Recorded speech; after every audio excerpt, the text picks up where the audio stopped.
An algorithm, several algorithms, will be coming soon to podcasting. How will your show fare?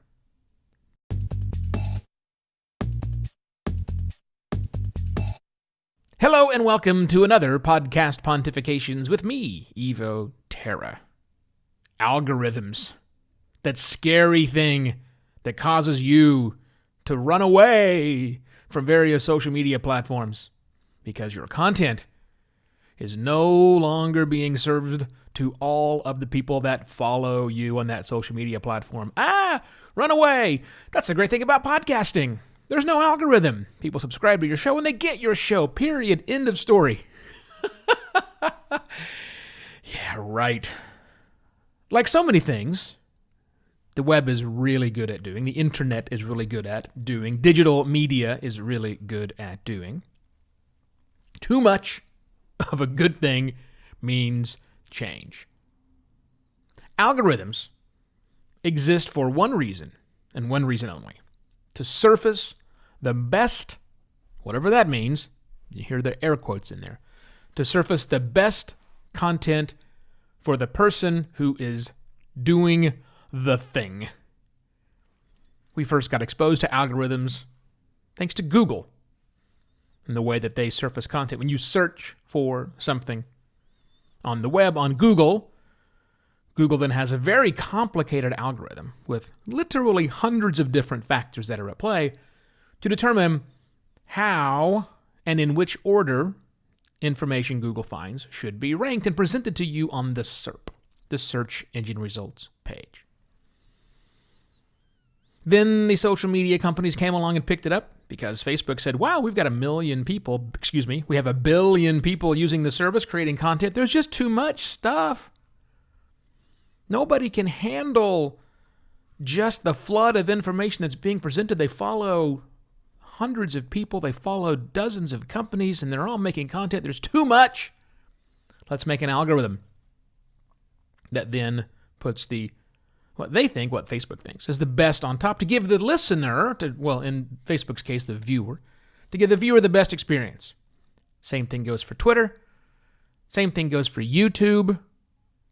Same thing goes for a lot of the media that we consume online. Now, television and radio haven't gone this route for obvious reasons. One is the limitation of choices. I mean, you may think you have a lot of choices on your telly when you rifle through that big guide on your television. It's not that many. It's 100-ish, really not that many. And then you can break that down into things you really, really want to go for, so it's still scrollable. But podcasting, just like the internet, is an infinite medium. It's the infinite dial, if you will, to coin a term that no one but Edison Research has used. And when you have near infinite choices, we humans aren't very good at making choices. So algorithms come into play. And algorithms come into play by these platforms: Facebook, Twitter, YouTube, Spotify. They come into play because these platforms have a vested interest in keeping people consuming the content on those apps. It's how they make money. So they implement algorithms to keep people watching. That it might piss you individually off. It may cause you individually to go somewhere else. But it didn't do that for the few dozen other people who look a lot like you, who don't mind the algorithm. So what's this have to do with podcasting, Evo? Clearly, I'm just going to go search and find the things that I'm looking for. Ooh, there's the hint. And then subscribe. Okay, great. And I have a funny feeling. Once you are subscribed, once a person is subscribed to a show, I don't see the algorithm making a play. But I do see the algorithm making a huge play prior to that happening. Spotify is about to relaunch their app. And you can bet your bottom dollar that an algorithm will be a big part of that. Pandora, about to launch, big wave of podcasting coming out with their podcast genome project, all algorithmic discovery. Google search, now features podcast in search results algorithmically designed. And probably the most telling thing about this is that YouTube, which has been using an algorithm for the longest time, there have been some studies on YouTube, well, a study someone did on YouTube, noticing that YouTube content produced for YouTube, specifically for YouTube, is changing in length and in style and in approach to better cater to the algorithm. Because the algorithm is starting to reward better, different types of content than we saw previously. Oh, and by the way, it's mostly better content. It's mostly higher produced content that looks a lot more like something you would expect to see on Netflix than it would be just a randomly uploaded cat video.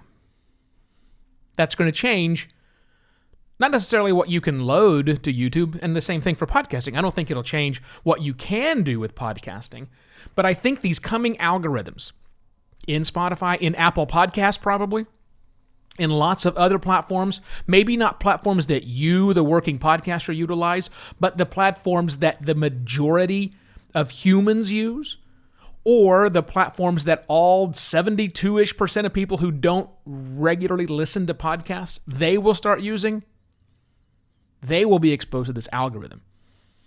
And we can look at what's happening in these other platforms to figure out what is it that influences an algorithm. And I don't know the answer to this question because we don't know the algorithms. This hasn't been done yet, but it's coming. And of all the algorithms I'm aware of, and there are a few out there, they all tend to reward better stuff. They tend to reward the type of content that gets people interested, listening, talking about it, sharing the content. Right now, there's a problem with Apple Podcasts, still the number one tool out there people use to listen to content. Of course, the number one way people find content is by word of mouth. That's fine. No word of mouth is going to influence, no algorithm will influence word of mouth, obviously. Although it will, in the fact that it changes the shows that are brought up to people so that they can then go talk about them and have word of mouth experiences, but I'm splitting hairs now. Right now, if you search for something on Apple Podcasts, you get at most, I think, 24 results. That's it. That's not enough. 700,000 podcasts today. Probably 1 million by the end of the year, if I have to guess. And that number is just going to continue to increase and grow, which means new people are going to be continuing to flooded with too much information, and so algorithms will be the case. And again, I understand. Your podcasting app may not go the algorithmic way. Great. Most people will not use that podcast listening app. Most people will be exposed to algorithmically discovered content. It's going to happen. So what does that mean for you? What does it mean for your show when an algorithm is more important than you tweaking keywords? It means you need to change. It means you need to be prepared for this change. It means that everything we've done today is foundational, and tomorrow might be vastly different. Again, we don't know the factors that are going to influence these coming algorithms, but you can bet it has a lot to do with quality. I find it real hard to assume an algorithm will come into play that doesn't, in some way, take a look at the quality of the show. And with the rise of all the new production companies that are cropping up that will produce really high-quality content, you can bet they'll have plenty of stuff. Those algorithms will have plenty of stuff to chew on.